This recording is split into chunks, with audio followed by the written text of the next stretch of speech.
अस्सलाम वालेकुम नाज़रीन, आप देख रहे हैं प्रोग्राम अलग खबर स्टार न्यूज़ की स्क्रीन पर और मैं हूं अरसलान नईम। मैं हूं अली सरवर। आज के प्रोग्राम में नाज़रीन रोजाना की तरह टॉप स्टोरी शामिल करेंगे। सबसे पहली स्टोरीज में गुफ्तगू करेंगे स्टेट बैंक के हवाले से, इमारात के हवाले से, जबकि दूसरी स्टोरी में हम गुफ्तगू करेंगे डाउ यूनिवर्सिटी के अंदर आज काफ़ी ज़्यादा ड्रामाई सूरत हाल नजर आई। तलबा की जानिब से एहतजाज का सिलसिला जारी है और चाइना कटिंग को रुकवाओ के नारे भी लगाए गए, जबकि इस हवाले से सियासी जमातों के रहनुमाओं ने भी बाकायदा तौर पर जाकर उस धरने में शिरकत की जिसमें जमात इस्लामी के हाफिज नईमुर रहमान और PSP के अरशद वोरा साहब भी मौजूद थे। जानने की कोशिश करेंगे, प्रोग्राम में गुफ्तगू करेंगे इस हवाले से भी, जबकि तीसरे हिस्से में हम गुफ्तगू करेंगे जी अली जी तीसरे हिस्से में हम गुफ्तगू करेंगे जो बहुत ही ज़्यादा इस वक्त हॉट इशू बना हुआ है, वो है कश्मीर के इलेक्शन। वहाँ पर हम देखते हैं मरीम नवाज़ के रोज़ाना नत नए बयान आ रहे हैं, इमरान खान साहब पर तनकीद कर रही हैं। इसके अलावा हमने वहाँ देखा और आज की बड़ी अहम खबर ये भी थी कि मुराद सईद के जो काफ़िले पर पथराव हुआ है उस पर भी हम बात करेंगे। वहाँ बिलावल भुट्टो जरदारी इस और बड़ी अहम ये मुहिम चल रही है वहाँ पर। पहली बार ऐसा हो रहा है कश्मीर आज़ाद कश्मीर के इलेक्शन में हम देख रहे हैं कि बहुत ज़्यादा तीनों जमातें, पाकिस्तान पीपल्स पार्टी, पाकिस्तान तहरीक इंसाफ और नून लीग, ये तीनों जमातें बहुत ज़्यादा जोर लगा रही हैं। और पहली बार कुछ लोग ये भी कह रहे हैं कि जी शायद इस्लामाबाद में जिनकी हुकूमत है वो मुजफ्फराबाद में ना बना सकें। लेकिन पहली स्टोरी जो है, जिस तरह अरसलान ने आपको बताया कि जी वो है डॉक्टर इशरत हुसैन, और साथ साथ उस स्टोरी के साथ साथ हम बात करेंगे पेट्रोलियम मसनूआत के हवाले से। एक बार फिर पेट्रोलियम मसनूआत, यहाँ पेट्रोल का बम गिरा दिया गया है लोगों पर, पेट्रोल बम से हमला किया इस गवर्नमेंट ने एक बार फिर। जब से बजट आया उसके बाद से मुसलसल हर चीज़ में इजाफा हो रहा है। इस पर हम बात करेंगे। हमारे साथ नदीम मौलवी सीनियर तजज़ियेकार एंकर पर्सन हैं और बहुत सारे चैनल्स पर आप इन्हें सुनते हैं, इनकी माहिराना राय को बहुत ज़्यादा अहमियत भी दी जाती है। अस्सलाम वालेकुम नदीम मौलवी साहब। वालेकुम अस्सलाम अली सरवर साहब। अच्छा सर, हम बात कर रहे हैं दो चीज़ें। एक तो डॉक्टर इशरत हुसैन जैसे जो लोग हैं जो हर हुकूमत के साथ होते हैं, इसके हवाले से खबर थी बड़ी अहम, मैंने कहा वो भी शेयर कर लें पहले, कि मुशर्रफ के भी साथ थे ये, और एक किताब इन्होंने लिखी तो उसमें तारीफ़ों के पुल बांध दिए शहबाज शरीफ साहब के, और अब इमरान खान के साथ हैं 2018 से। वज़ीर आज़म के ये मुशीर बराए इदारियाती रिफॉर्म्स भी हैं और किफ़ायत शुआरी भी हैं। और दूसरी तरफ हम ये भी देख रहे हैं कि इनके पास दो ओहदे हैं, IBA में ये पढ़ाते भी हैं, और दोहरी मरात लिए जाने का जो मामला है ये भी सामने आया है, मीडिया की जीनत बना है। ये बरसों जो है वर्ल्ड बैंक में रहे हैं, वहाँ नौकरी करते रहे, वहाँ से रिटायरमेंट के बाद या वहाँ से छोड़ने के बाद गया है तो स्टेट बैंक के गवर्नर भी रहे और आजकल इमरान खान साहब की टीम का हिस्सा भी हैं। अब ये IBA से भी बतौर प्रोफेसर कई लाख रुपए एजाजिया और मरात ले रहे हैं। एक गाड़ी है, ड्राइवर है, पेट्रोल है, वो जिनकी वाइफ इस्तेमाल करती हैं, उनके ज़ेर इस्तेमाल रहती है ये गाड़ी। और इनकी वाइफ के हवाले से इन्होंने कुछ पेपर्स भी जारी किए थे, तस्दीक की थी कि अमेरिका में इनकी वाइफ के नाम पर $2 करोड़ की तकरीबन जायदाद है या इससे भी ज़ायद हो सकती है। अब इनसे जब बात की गई मीडिया ने, नदीम मौलवी साहब, तो इन्होंने कहा कि जी कोई इतनी बड़ी मरात नहीं है। और मैं वो बता भी दूँ आपको, वैसे तो वो तो खुद नहीं मुँह से उन्होंने कहा कि मामूली सी चीज़ें हैं ये तो, और वो मामूली सी चीज़ ये है IBA से 4 लाख रुपये, ड्राइवर, गाड़ी, पेट्रोल, ये तमाम चीज़ें थी। बाकी इमरान खान साहब के पास भी 2018 से ये मौजूद हैं और ये दोहरा मयार है। एक तरफ तो किफ़ायत शुआरी के भी मुशीर हैं ये, वज़ीर आज़म को इस हवाले से भी गाइड देते रहते हैं, मुख्तलिफ हुकूमतों को सर्व किया है इन्होंने। पहले थोड़ा सा इस पर तबसरा कर दीजिए सर, दो जगह से मरात ले रहे हैं, ये वर्ल्ड बैंक से भी कमा कर इतने आए हैं और किफ़ायत शुआरी के हवाले से वज़ीर आज़म ने पोर्टफोलियो भी दिया है, इदारियाती रिफॉर्म्स भी इन्होंने करनी है, अभी तक तो कुछ नहीं किया। लेकिन और हम ये भी देखते हैं कि जब किताब लिखते हैं तो फिर वहाँ शहबाज शरीफ साहब के पुल बांध दिए इन्होंने तारीफ़ों के। और जब बात की कि जी ब्यूरोक्रेसी में, सिविल सर्विस में रिफॉर्म्स लेकर आनी है, तो इन्होंने शहबाज शरीफ साहब के जो मोहतमिम ख़ास हैं उनसे इन्होंने मुलाकातें की और उनसे पूछ रहे हैं। इसका मतलब है कि कहीं ना कहीं इमरान खान साहब ने तस्लीम कर लिया कि गुड गवर्नेंस जो है वो शहबाज शरीफ साहब के दौर में थी, इस वक्त नहीं है, लिहाजा उन्हीं से सीखा जाए। पहले सर इस पर तबसरा कर दीजिए, फिर आगे चलते हैं पेट्रोल की मसनूआत की जानिब। जी, सबसे पहले तो मैं आपको बताऊं, पिछले 70 सालों से ये जितने जो इम्पोर्टेड और ब्रांडेड हमारे पास बैंकर है, इकोनॉमिस्ट है, सियासतदान है, इनका कोई दीन ईमान नहीं होता। ये जिस हुकूमत में जाते हैं वहां पे सिर्फ अल्फाजों के खेल खेलते हैं, वरना आज पाकिस्तान की जो हालत है उससे कई ज्यादा बेहतर होती। मगर यही वो लोग हैं, इसके मैं आपको एग्जांपल दे दूं, हफीज शेख साहब हालिया में इमरान खान साहब के अभी पहले एक जमाने में चहीते थे, उन्होंने उनकी तारीफों के पुल बांधे थे और बहुत बेहतरीन काम हो रहा था। मगर अचानक से फिर पता लगता है कि जनाब हफीज शेख साहब की वजह से मईशत तरक्की नहीं कर पाई। तो यहाँ पे ऐसे जब हालात होंगे तो फिर अब क्या होगा। हमारे यहाँ इसी किस्म के आप देखें गुने चुने, कभी आपको डॉक्टर हफीज शेख नजर आ जाएंगे, हफीज पाशा नजर आएंगे, इशरत साहब नजर आ जाएंगे, बहुत से ऐसी चीजें, क्योंकि हमारे यहाँ तब्दीली का नारा लगाया जाता है, मगर तब्दीली लाने के लिए वो लोग, वो जहन कहाँ से लाएंगे। ये तो वही पुराने जहन है, पुराने लोग हैं जो सिर्फ अल्फाजों से खेलते हैं। और फिर ये कहा जाता है कि जनाब ये जो है बहुत पाकिस्तान में एक नया चांद लगा देंगे या नया पाकिस्तान बना देंगे। इसमें एक और बात है मदीन मौलवी साहब, एक तो खैर बड़ा, एक तो आपने बड़ा जबरदस्त लफ्ज इस्तेमाल किया इनके लिए, ब्रांडेड लोग, जाहिर इनका नाम देख के, जैसे ब्रांड का नाम देख के लोग मुतासिर होते हैं। तो ये वर्ल्ड बैंक को सर्व किया इन्होंने, ये सर वहाँ हैरत अंगेज बात ये मुझे ये लगती है कि जितने भी लोग IMF बहसती है या वर्ल्ड बैंक से जो आते हैं, ये वहाँ कुछ तो नौकरियाँ कर रहे होते हैं, जब भी आ जाते हैं पाकिस्तान, और यहाँ के ज़ाहिर उन्हीं की नौकरी, वहाँ से भी सैलरी ले रहे होते हैं, हमारे यहाँ से भी ले रहे होते हैं, कुछ वहाँ से रिटायरमेंट के बाद आते हैं। ये ब्रांडेड लोग जब आते हैं सर, ये उसके बावजूद भी हमने देखा कि ये तमाम हमदर्दियाँ उनकी वर्ल्ड बैंक से या IMF से ही होती हैं। और जहाँ ये पाकिस्तान जिसको वतन कहते हैं अपना, यहाँ हमने तो नहीं देखा इन्होंने कोई इनकलाबी इकदाम कर दिए हों, कोई बेहतरीन कोई इस तरह के इकदाम आके यहाँ किए हों कि मईशत का जहाँ बेहतरीन ढांचा उन्होंने तामीर कर दिया हो। तो हम एक तरफ ये कहते हैं कि जी इस तरह के बाबे जो हैं उनसे बहुत सारे लोग इसको शायद माइंड करें तो दूर रखें, बेहतर है नौजवानों को आगे आने का मौका दिया जाए। ये आपने बहुत सही बात कही कि इमरान खान साहब को चाहिए नौजवानों को मौका दे, और इसी बिना पे नौजवानों ने उनको वोट दिया था। और हम भी यही नजरिया रखते थे कि जी अब जो है इमरान खान साहब कोई तब्दीली लेके आएंगे, जब भी सारी अवाम उनके साथ थी। मगर ये देखा जा रहा है कि वही जो पिछले 70 सालों से सारे गामा जो गाते हैं सारे सियासतदान कि जनाब रोटी कपड़ा मकान हम ये दे देंगे वो दे देंगे, और पिछली हुकूमत की वजह से परेशानियां आ गई, फिर अब इसके बाद एक और हुकूमत 2 साल बाद आएगी, फिर कहेंगे जी इमरान खान की वजह से आई।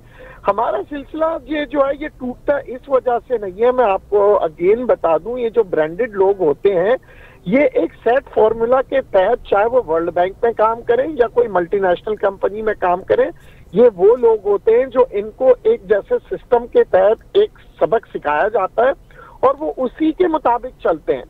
अब दुनिया बदल गई है, अभी हमें एडवांस सोचना पड़ेगा। आज आप देखें यूरोपियन यूनियन ने फैसला ये कर रहे हैं, आज उन्होंने तजवीज दी है कि सन 2030 में यूरोप से तमाम वो गाड़ियां और बसें खत्म कर देंगे, बैंड कर देंगे जो डीजल और पेट्रोल से चलती है। आज हम कहाँ 2021 में बैठे हैं और वो 2030 की प्लानिंग कर रहे हैं। हमारे यहाँ मुसीबत ये होता है कि हमारे पास वो कहते हैं ना क्या कहते हैं, सेठ से ज्यादा सेठ का वफादार, बादशाह से ज्यादा बादशाह के वफादार जी। तो शाह से ज्यादा शाह के वफादार होते हैं ना। तो यहाँ पे भी मैंने यही देखा है कि हुकूमत में कोई ये नहीं कहेगा कि जनाब इमरान खान साहब आपका जो नजरिया था वो यूथ को लाने का था। इसमें थोड़ा सा इजाफा करूं मैं नदीम मौलवी साहब कि एक तरफ तो हम ये कहते हैं कि जी जैसे आपने भी कहा यूथ पे बहुत ज़्यादा इमरान खान साहब ने इंतखाबात से पहले कहा कि नौजवानों को आगे लाऊंगा। आपसे मैं पूछना चाह रहा हूँ कि इस तरह के जो ब्रांडेड लोग हैं या बाहर के जो वर्ल्ड बैंक में कोई काम कर रहा है या मल्टीनेशनल कंपनी में जो काम कर रहे हैं, सिर्फ वही जानते हैं मईशत के हवाले से कि बेहतर किस तरह हो सकती है। पाकिस्तान में कोई टैलेंट नहीं है, कोई सोचने समझने वाला बच्चा नहीं है, कोई नौजवान नहीं है, कोई इस तरह दिमाग नहीं है। एक बात तो मैं आपको वाज़े तौर पे बता दूं, ये जितने भी बाहर से लोग आते हैं, ये जितने भी माहिर तरीन क्यों ना हो जाए, जब तक के लोकल आदमी नहीं होता वो उस मुल्क के बारे में नहीं कर सकता। यानी कि मैं जितना भी जीनियस हूँ, क्या मैं अमेरिका के बारे में कुछ कर सकता हूँ? नहीं। वो क्योंकि हालात पाकिस्तान के कैसे हैं, अवाम किस तरह से जिंदगी गुजार रही है, एक माहिर माशियात को ये पता होना चाहिए कि सिस्टम क्या है, उस सिस्टम के तहत हमारी इकोनॉमी कैसे चलती है, हमारे प्रॉब्लम्स क्या है। देखिए, जब तक आपको किसी की जगह के प्रॉब्लम्स नहीं पता हो तो आप किस तरह से उसको आइडेंटिफाई करेंगे, किस तरह से उसके प्लान बनाएंगे। देखिए, इकोनॉमिक प्लान बनता है, इकोनॉमिक मॉडल्स बनते हैं, तो इकोनॉमिक मॉडल्स को बनने के लिए उसको समझना पड़ेगा कि पाकिस्तान की इकोनॉमी चलती कैसे है। अब वो अगर किताबों का जिसे कहते हैं जीनियस भी ले आएंगे, 4 किताबें 6 किताबें भी लिखियो, मगर जब उसे पता ही नहीं है कि जी एक पाकिस्तानी आम जिंदगी कैसे गुजारता है, यहाँ पे स्टेट बैंक किस तरह से रन होता है, यहाँ पे बैंकिंग सिस्टम किस तरह से चलती है, जिस बैंकिंग सिस्टम में गांव देहातों में आज तक बैंकिंग नहीं इंट्रोड्यूस हो सका सही मानों में, तो उसकी जो पॉपुलेशन है, जो कि तकरीबन ज्यादातर पॉपुलेशन का हिस्सा गुर्बत में है, तो वो इंसान जो हार्वर्ड ऑक्सफोर्ड वहां से पढ़ के आ रहा होता है, वो एक सिस्टम बनाने में नाकाम इसीलिए होता है। मतलब आप बुनियादी तौर पर नदीम मौलवी साहब ये कहना चाह रहे हैं कि जो यहाँ का मुकामी फर्द होगा, जो यहाँ के हालात हाज़िरा से वाकफियत रखता होगा, वही बेहतर तौर पर हिकमत अमली बना सकता है और चीजों को और फराइज की सही अंजामदही कर सकता है। जी बिल्कुल सही है। देखिए, चाहे वो सियासत हो, चाहे वो आप किसी भी शोबे से ताल्लुक रखते हो, कि जब तक कि आप अपने मुल्क के रहने वाले नहीं हैं, पढ़े लिखे इंसान हमारे मुल्क में भी बहुत है, पीएचडी भी बहुत किए, इकोनॉमिस्ट भी बहुत हैं, मगर सिलसिला ये जो ब्रांडेड का चला आया है पिछले 70 सालों से, इन्हीं लोगों को मैं तो कहता हूँ इनको बाकायदा इनको सजा देनी चाहिए कि अगर आप अच्छा नदीम मौलवी साहब, कतः कलामी माफ सिर्फ फरमाइए कि इस हवाले से कोई कानून साजी मौजूद है कि बैक वक्त आप बाहर भी जो है वो बैरूनी जो आलिमी इदारे हैं वहां पर भी आप फराइज अंजाम दे रहे हैं, काम कर रहे हैं, भारी तनख्वाहें और मरात ले रहे हैं, फिर आप अपने मुल्क में रहते हुए भी, तो इस हवाले से भी कोई कानून साजी होनी चाहिए ताकि बैक वक्त आप दो जगह जो है वो कैरेक्टर ना अदा कर रहे हो इस तरीके से, क्योंकि बेहतर तौर पर तो चीजें नहीं हो रही ना, जिस तरीके से आपने खुद इस चीज की निशानदेही कर दी। कानून के अंदर ये बाकायदा आर्टिकल में लिखा हुआ है कि जो भी सरकारी ओहदेदार होंगे वो किसी किस्म के दूसरे काम नहीं कर सकते जिससे सर सरकार की ही जानिब से उनको जो है ऐसे ऑर्डर पर फाइज किया जा रहा है। आप आर्टिकल का हवाला भी दे रहे हैं, तो सबसे बड़ी कानून की जो खिलाफ वर्जी कर रही है वो तो सरकार खुद कर रही है, रियासत खुद कर रही है। देखें, जब इसी वजह से जब सो मोटो नोटिस लिया जाता है या जब साहिबान जब कोई नोटिस लेते हैं तो फिर इनको नागवार लगता है। अब ये काम जो है, ये हमारे यहाँ जजेस आपने देखा होगा कई दफा वो आउट ऑफ द वे आके वो सिर्फ मुल्क की मफाद में आके ऐसे फैसले करते हैं, मगर फिर सियासतदान उसे एक नया रूप, एक नया रंग देते तो मसला है नदीम मौलवी साहब, ये तो मसला है। बाकर रजा साहब भी ऑलरेडी यहाँ भी जॉब है और वहाँ भी जॉब है उनकी, वहाँ भी कोई रिटायर नहीं हुए, वहाँ से सैलरी अलग हो रही है, यहाँ से अलग हो रही है। अच्छा, दूसरी बात है, हम इशरत हुसैन साहब की जो बात कर रहे थे कि एजाजिया ले रहा हूँ जी मैं, तो थोड़ा सा वो 4 लाख को थोड़ा सा कह रहे हैं, तो उन्हें मिसाल भी दी मीडिया ने कि जनाब कायदे आज़म मोहम्मद अली जिन्ना से बड़े तो नहीं हैं आप, वो 1 रुपया चार्ज करते थे सिर्फ एजाजिया। आप इतना कमा कर आए, सारी उम्र आपने कमाया है, अब कम से कम IBM में अगर पढ़ा रहे हैं आप, या इमरान खान साहब के मुशीर के तौर पे काम कर रहे हैं, इस वतन की खिदमत करना चाहते हैं आप, तो बच्चों को पाकिस्तान का जो फ्यूचर है उनको तैयार करना चाहते हैं, तो इतनी मरात भी आप साथ ले रहे हैं। देखिए, मसला ये जितने ये जो बनते हैं ना कि जी पाकिस्तान की खिदमत वाले, अगर ये अपने जायदादों में से कुछ हिस्सा दे दें या अपने जो सर्विसेज हैं वो मुफ्त दे दें, इनको कोई फर्क नहीं पड़ेगा। आप देखें हमारे जितने MP MNA हैं वो 8-8 करोड़ के लैंड क्रूजरों में घूमते हैं।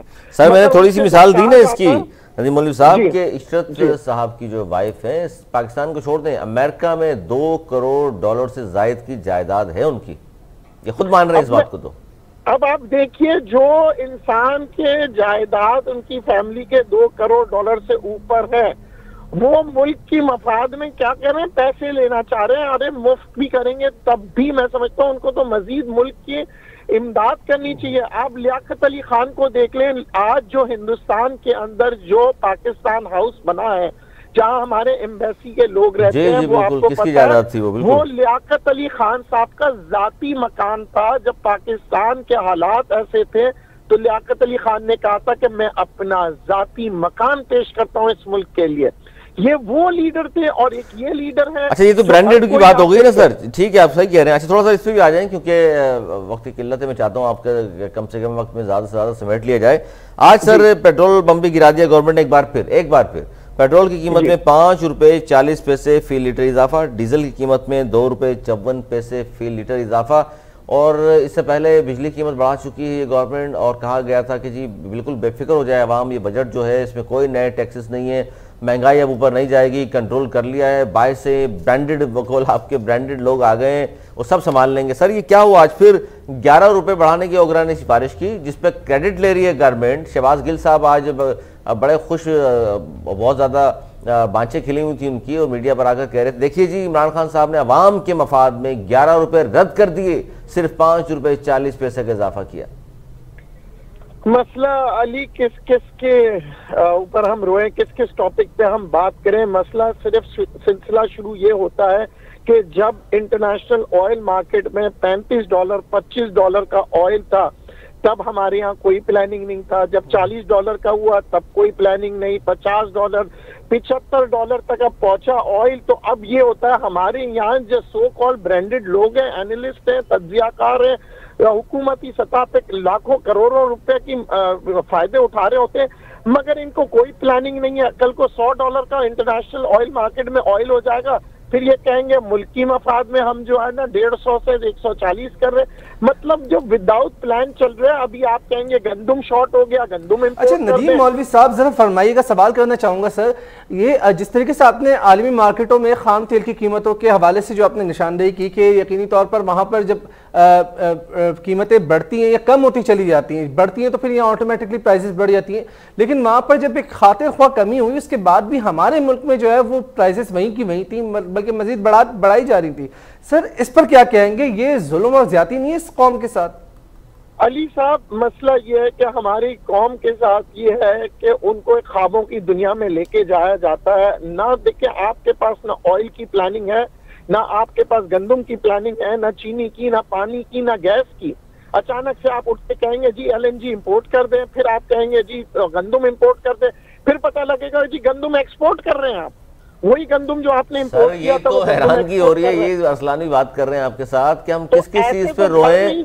सर देखिए आपने कहा, देखिए पेट्रोल हमारे पास नहीं है, LNG हमारे पास नहीं, CNG हमारे पास नहीं, पीने को हमारे पास पानी नहीं, फसलों को देने के हमारे पास पानी नहीं है, और बातें जनाब नया पाकिस्तान, रियासत मदीना और न जाने क्या क्या, और घबराना नहीं है आपने जनाब। बात सिर्फ इतनी सी है कि आज भी पाकिस्तान तरक्की कर सकता है कि ये जो है ना कि जनाब ये मेरे कारकुन बड़ा वफादार है, इसको सेनेटर बना दो, बेशक ये अगर वहां से डिस्क्वालीफाई हो रहा है तो इसको यहाँ से सेनेटर बना दो। ऐसे हालात होते हैं, देखिए आप जिस पार्टी में भी देख ले, मुल्क का नहीं सोच रहे होंगे। सर आपने जिस तरफ इशारा किया है, जिस तरफ इशारा किया, कौमी असम्बली का मेंबर था वो डिस्क्वालीफाई होने लगा तो सेनेटर बनवा दिया, वो सर आजकल वजारत के लिए भी बड़े हाथ पांव मार रहे हैं, सुना है वजारत दे दी जाएगी, लाडला बच्चा है। भी मैं आपको बताऊं ऐसी है कि यार ये वाला जो है ना वजारत के ऊपर मसले आ रहे, चलो उधर ट्रांसफर कर दो इसको। ये बिल्कुल सरकारी अफसर जो होते हैं ना कि जनाब जब इस डिपार्टमेंट में मसला आ रहा है दूसरे डिपार्टमेंट में ट्रांसफर, मतलब जितना बड़ा आप पे करप्शन का इल्जाम होगा नदीम मौलवी साहब, उसको ये नहीं इमरान खान साहब कह रहे हैं जी देखें इलेक्शन ले लिया, वो जनाब दवाओं में था पहले, वो मेडिसिन अब देखें कहाँ वो भेज दिया, दूसरी मिनिस्ट्री दे दी हमने उसको। मतलब ये क्या क्राइटेरिया है कि एक शख्स पर करप्शन का इल्जाम, एक मिनिस्ट्री छोड़ के दूसरी मिनिस्टर दे दी? देखिए मुल्क के साथ ज्यादती यही होता है कि जनाब अगर आप डॉक्टर को इंजीनियर का काम दे देंगे, इंजीनियर को डॉक्टर का काम दे दें, क्योंकि यार दोनों को एडजस्ट तो करना है ना हमें सियासत में, बिल्कुल एडजस्ट भी करना है। बहुत बहुत शुक्रिया नदीम मौलवी साहब, सीनियर तज्जियाकार हमारे साथ मौजूद थे, आपने हमें वक्त दिया प्रोग्राम में, आपने बड़ी एक प्यारी बात की। यकीनी तौर पर जब आपने हवाला दिया कायद-ए-आज़म मोहम्मद अली जिन्ना का, सरदार अब्दुल रब नश्तर जैसे अजीम रहनुमा, अजीम लीडर जो थे उस कौम की खिदमत में पेश थे, लेकिन ये माजी का हिस्सा थे। हालात हाज़िरा में भी अगर हमें ज़रूरत है पाकिस्तान को तरक्की की राह पर गामजन करने के लिए, तो हमें भी सरदार अब्दुल रब नश्तर जैसे, अल्लामा मोहम्मद इकबाल जैसे, सर सैयद अहमद खान जैसे लीडरों की अशद ज़रूरत है, और इसी कौम में वो मौजूद है, सिर्फ ज़रूरत है उन्हें तराशने की। नाज़रीन यहाँ पर प्रोग्राम में वक्त हो जाता है एक छोटे से वक्फे के बाद दोबारा प्रोग्राम को यहीं से कंटिन्यू करेंगे। मैं और अली सरवर आपके साथ मौजूद होंगे, देखते रहिए अलग खबर।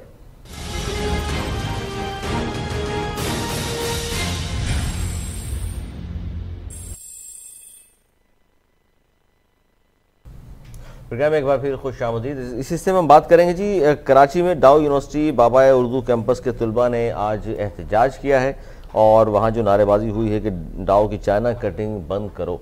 अब ये क्या मामला है, इस पर हम बात करेंगे कि जनाब कराची में वैसे भी तालीमी इदारे बहुत कम हैं, और इतने ज़्यादा 500 के करीब जो स्टूडेंट्स हैं उनका दाव मुस्तकबिल पे लगा दिया, मुस्तकबिल जो है दाव पे लगा दिया उन्होंने। हुकूमत सिंध ने इदारों की चाइना कटिंग शुरू कर दी है, कहा जा रहा है। इस हवाले से हम बात करेंगे असल हकायक क्या है।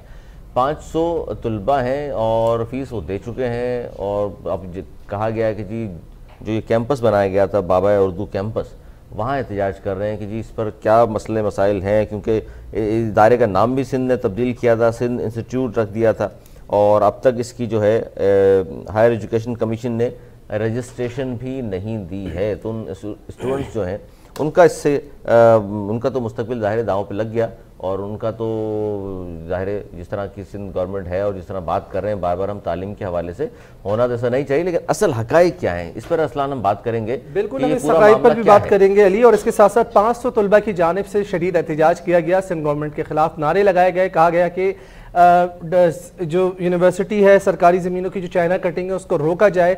इसके साथ साथ तफसीली तौर पर हमने ये भी जब इत्तलात हमें मौसूल हो रही थी तो यही जिस तरीके से अली ने भी हवाला दिया कि 500 के करीब तलबा है जिनका मुस्तकबिल जो है दाव पर लगा दिया गया है। कैंपस को जो है वो पुरानी सूरत हाल में बहाल करने का मुतालबा तलबा की जानिब से जारी है। और इसके साथ साथ हमने देखा कि PSP के रहनुमा अरशद वोरा साहब भी जो है उन्होंने बाकायदा तौर पर इस हवाले से मजम्मत की है और कहा कि इससे हुकूमत किसी न किसी हवाले से तंग करती रहती है और ये तलबा को तंग किया जा रहा है, इनके मुस्तकबिल को दाव पर लगाया जा रहा है। इस हवाले से हमने देखा कि हाफिज नईमुर रहमान जमात इस्लामी के रहनुमा उन्होंने भी एहतजाज जहाँ पर जरूरत उस मुकाम पर खुद जाके धरने में बाकायदा तौर पर तलबा के साथ इजहार यकजहती किया और शदीद उन्होंने जो है इस पर तहफ़्फ़ुज़ात का इजहार किया और यही मुतालबा किया कि तलबा के साथ नाइंसाफ़ी बंद होनी चाहिए, क्योंकि मुस्तकबिल के मेहमारों का मुस्तकबिल दाव पर लगा देना ये समझ से बाला तर है। और इस हवाले से जो है शदीद तहफ़्फ़ुज़ात का इजहार भी किया गया। और जब ज़ाहिरी बात है जिस तरीके से नाम तब्दील किया गया तो उसके हवाले से भी हमने देखा कि तहफ़्फ़ुज़ात आए। चलिए, नाम तब्दील करना एक मुख्तलिफ चीज़ है, रिफॉर्म्स भी वक्त के साथ साथ चीज़ें होती रहती हैं, लेकिन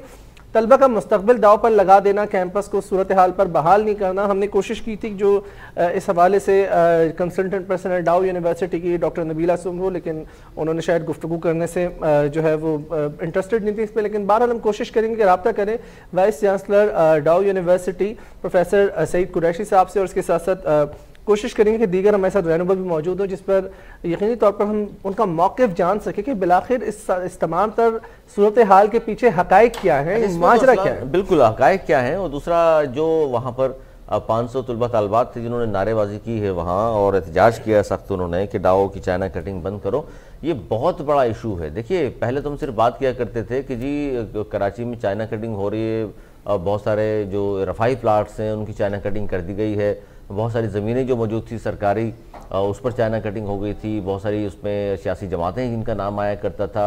लेकिन अब ये जो इस तरह का मामला जो शुरू हो गया ना, क्योंकि यूनिवर्सिटी की ज़मीन है या किसी कॉलेज की ज़मीन है, किसी स्कूल की ज़मीन है, अब उससे पहले पार्क की चाइना कटिंग हम देख चुके हैं, यहाँ पर खेलों के मैदान कराची में ख़त्म कर दिए गए, वो चाइना कटिंग होती रही। ये जो चाइना कटिंग है इसमें सिंध हुकूमत के खिलाफ क्यों नारेबाजी हुई है ये भी हम देखेंगे, और 2 साल से फ़ीस अदा जो कर रहे हैं तालिब इल्म उनका बेचारों को क्या कसूर है इसमें। और नाम तब्दील चलें ठीक है, जैसे अरसलान ने भी कहा कि अरशद वोरा साहब PSP के सीनियर रहनुमा हैं और साबिक नायब अमीर बिराई कराची के, उनसे बात करते हैं। अस्सलाम वालेकुम अरशद वोरा साहब। जी वालेकुम अस्सलाम। अरशद वोरा साहब, इसी पे हम बात कर रहे हैं जिस पर आपने भी आज बात की। कराची में डाओ यूनिवर्सिटी बाबा उर्दू कैंपस के तलबा ने जो एहतजाज किया और कहा है कि चाइना कटिंग बंद करो के नारे लगाए, सर क्या कहेंगे इसमें, कसूरवार आखिर है कौन? कसूरवार डेफिनेटली देखें, पहले तो सबसे बड़ा कसूरवार तो इसमें सिंध गवर्नमेंट है, ठीक है ना। और फिर उसके बाद जो है इसमें मैं ये समझता हूँ कि जब ये असेंबली से बिल पास हुआ तो वहाँ पे PTI भी मौजूद थी, वहाँ पे MQM भी मौजूद थी, तो उन्होंने इस पे एतराज क्यों नहीं उठाया? जी जी, मेरा भी मतलब ये था कि इस पे सिंध गवर्नमेंट को तो हम ब्लेम करेंगे ही, जाहिर है सिंध में जो कुछ भी हो रहा है, मतलब वो तो मेजर कल्प्रेट हैं, बाकी उनके जो है पॉलिटिकल पार्टनर्स हैं, पार्टनर इन क्राइम्स कह लें, पार्टनर एक दूसरे को बचाने के लिए एक दूसरे को वैसे बज़ाहिर जो है बुराइयां करते हैं, और अगर आप उनके जो है ना वो सेल्फियां देखें और वो व्हाट्सएप मैसेजेस देखें, वीडियोस देखें, तो उसमें वो कहते हैं, खुद ही कह रहे होते हैं उसमें कि हम अंदर से एक हैं।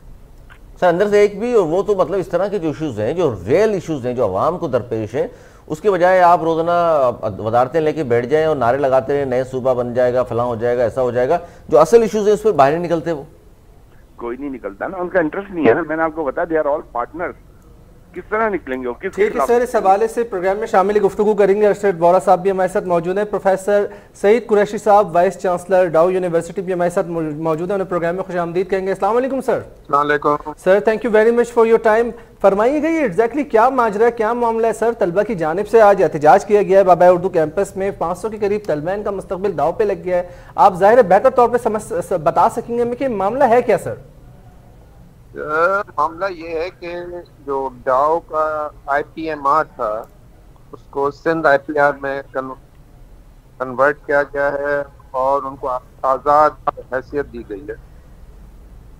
अब इनके बच्चों के वालिदैन जो हैं वो मेरे से आके मिले थे और मैंने उनको क्लियरली समझा दिया था कि जो भी तलबा हैं वो हमारे साथ एनरोल्ड हैं डाउ यूनिवर्सिटी के साथ, उनको डाउ यूनिवर्सिटी ही इम्तिहान लेगा और डाउ यूनिवर्सिटी ही जो है उनको डिग्री अवार्ड करेगा।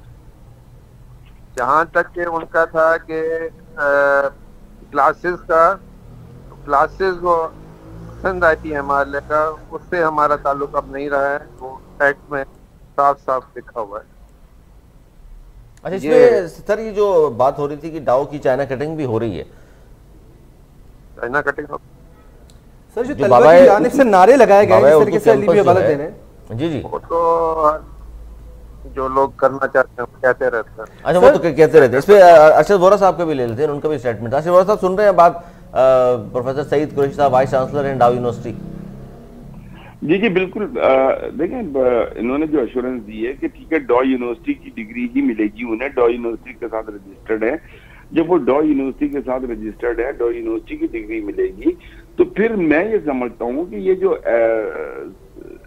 SIRP जो बनाया है उसको जो है उसके लिए नए स्टूडेंट्स की एडमिशन होनी चाहिए।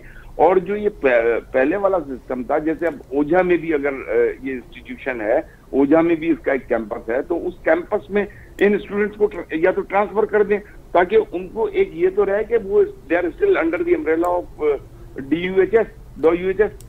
अच्छा बिल्कुल अरशद वोरा साहब, आप बिल्कुल दुरुस्त फरमा रहे हैं। प्रोफेसर सईद कुरैशी साहब, आपकी जानिब आऊंगा। सर जो ये तजवीज़ दे रहे हैं, फिर आपने भी जिस तरीके से हवाला दिया कि आपकी वालिदैन से भी मुलाकात हुई है बच्चों की और आपने उन्हें यकीन दहानी कराई है कि वो जाहिर है आप ही के साथ इनरोल्ड है, तो फिर उनकी जानिब से प्रोटेस्ट क्यों सामने आ रहा है? फिर इस पर सियासत क्यों शुरू हो गई? आज जमात इस्लामी के अमीर भी जाहिर हाफिज नईमुर रहमान साहब वो भी एहतजाज में पहुंचे। सर तो इसका कोई मुस्बत हल क्यों नहीं निकाला जा रहा ताकि इस पर सियासत ना हो? क्योंकि 500 तलबा के मुस्तकबिल का सवाल है। वो हल तो देखिए, मैंने उनको वालिदैन को कहा था कि वो सेक्रेटरी यूनिवर्सिटीज एंड बोर्ड से मिल लें ताकि वो भी उनको समझा दें और रीअश्योरेंस दे दें कि ये मामला हल किए जा रहे हैं। सर तो ये फैसले क्या अचानक ले लिए जाते हैं? 2 साल से बच्चे ज़ाहिर लाखों रुपए फीसिस वो पे कर चुके हैं यूनिवर्सिटीज़ के, और ये वो बच्चे हैं जो कि मुतवासित तबके से ताल्लुक़ रखते हैं, बच्चे नौकरियां कर कर अपनी फीसिस देते हैं। मैं बजाते खुद अगर मैं बात करूँ तो मैं खुद एक तालिबे इल्म हूँ, मैं ज़ाहिर काम कर कर अपने सेल्फ पर तमाम चीज़ें करता हूँ। सर तो 500 बच्चों के तालीम का सवाल है, तो उन्हें पहले एतमाद में नहीं लिया गया था? क्या वो बिल्कुल इस हवाले से बाखबर नहीं थे कि बाद में ये एफिलिएटेड हो जाएगी, सेपरेटली एक अलग कैंपस बन जाएगा? क्या अब उसकी वो पुरानी हैसियत बहाल करने का मुतालबा कर रहे हैं?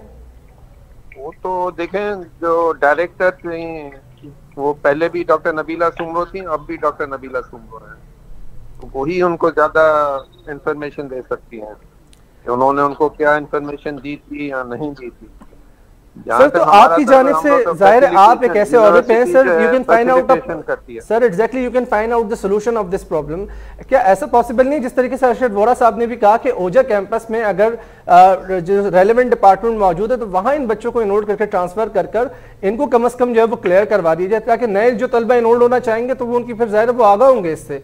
ये जो तलबा प्रोटेस्ट कर रहे हैं ये तो हक पर है ना सर? वहाँ पे जो है डिपार्टमेंट वो सिर्फ इतना बड़ा है कि 1 साल के बच्चों को पढ़ा सकता है जो फर्स्ट ईयर है, उससे जो ये सीनियर हैं उसके लिए हमारे पास फैकल्टी है ही नहीं। फैकल्टी तो सारी SIPMR के साथ चलती है, 2 या 3 लोग थे। ठीक है, अरशद वोरा साहब क्या कहना चाहेंगे आपने? प्रोफेसर देखिए, मैं ये समझता हूँ प्रोफेसर सईद कुरैशी साहब जो हैं वो उनसे बेहतर शायद इस इशू को कोई समझ नहीं सकता। He is one of the most senior professor, और मैं ये समझता हूँ कि वो इसका बेहतर सोल्यूशन निकाल सकते हैं, क्योंकि ये तो एक चीज तय है कि जब ये कह रहे हैं कि उन्हें डिग्री अगर DUHS की मिलेगी तो फिर इस चीज की एश्योरेंस किस तरीके से उन्हें मिलेगी जब वो फीस दे रहे हैं एक और इंस्टीट्यूशन के नाम पे जो अभी नया वजूद में आया है, तो उसकी डिग्री कैसे मिलेगी? ये एश्योरेंस तो उन बच्चों को चाहिए ना। तो जब आपने एक इदारे को टोटली अलग कर दिया तो वो बच्चे तो फिर पता चला अगर जबानी कलामी एश्योरेंस दी और उसके बाद फिर जो है 2 साल बाद जब डिग्री का वक्त आया तो बच्चे फिर रुल जाएं। अच्छा अरशद बोरा साहब, हमारे यहाँ कोई चेक एंड बैलेंस नहीं है क्या? हमने माजी में भी देखा है कि एचईसी के इस पर नजर नहीं रखता है एजुकेशन डिपार्टमेंट और जो रेलिवेंट लोग हैं इससे, क्योंकि प्रिस्टन यूनिवर्सिटी का भी इसी तरह का इशू हुआ था और हजारों तलबा को जो मुस्तकबिल वो दाव पर लग गया। फिर इससे कबल अभी हाल ही में हमने न्यूपोर्ट का इसी तरह का हाल देखा है, जो कि बच्चे बीटेक वहां से कर रहे हैं या इंजीनियरिंग से रिलेटेड जो भी बच्चे वहां पर पढ़ रहे हैं। तो आप ये देखें मैकेनिकल इंजीनियरिंग से फील्ड से रिलेटेड जो भी स्टूडेंट्स हैं वो इनरोल्ड होते हैं, लेकिन बाद में उनका भी डिग्री का सेम इशू आता है। सर तो कोई चेक एंड बैलेंस नहीं होता इस पर? मुझसे सवाल जी सर, आपसे सवाल करूं। हाँ देखिए, मैं आपको एक बात बताऊं, आपने जो न्यूपोर्ट यूनिवर्सिटी और ये दूसरी यूनिवर्सिटी का, सबसे पहले तो मेरी जाती राय ये है कि ये जो है एजुकेशन और हेल्थ जो है ना, दो एक ऐसी चीजें हैं जो कि रियासत की जिम्मेदारी होती हैं, ठीक है ना। ये आपको बहुत कम मिलेगा दुनिया में कि जो है लोकल, मतलब जो नेशनल स्टूडेंट्स हैं, जो मुल्क के तालिब इल्म हैं, उनको जो है मतलब आप गरीब के घर से स्टार्ट कर लें तो अमीर के घर तक चले जाएं, यहाँ पे आपको गली के कोने पे भी स्कूल मिलेगा, ठीक है। वो हमारे सरकारी स्कूल, सरकारी, अब ये इंस्टीट्यूशन, मैं अपनी मिसाल इसलिए देता हूँ कि मैंने देखिए एनआईटी यूनिवर्सिटी से इंजीनियरिंग की डिग्री ली है और मैं मुश्किल से जो है कोई 600 रुपए साल के देता था, तो टोटल मैंने 4 साल में जो है 2000 रुपए दिए, 4 साल में 2000 रुपए। आज वही एनआईटी यूनिवर्सिटी जो है वो है आज भी सरकारी, लेकिन उस यूनिवर्सिटी की जो फीस है वो लाखों में है। अब लाखों में। सिमिलरली डॉ मेडिकल कॉलेज ले लें या जो सिंध मेडिकल कॉलेज था उसका नाम चेंज हो गया। तो ये इदारे अगर ग्रो करते और सरकारी कॉलेजेस इस तरह के प्रोफेशनल आते तो शायद ये जो एजुकेशन फॉर सेल वाला इशू है ये इशू ना होता। इस वक्त तो एजुकेशन जो है वो बराए फरोख्त है, मतलब तालीम बराए फरोख्त का स्लोगन कैरी हो रहा है हमारे मुल्क में। मैं पर्सनली तो इसके खिलाफ हूँ।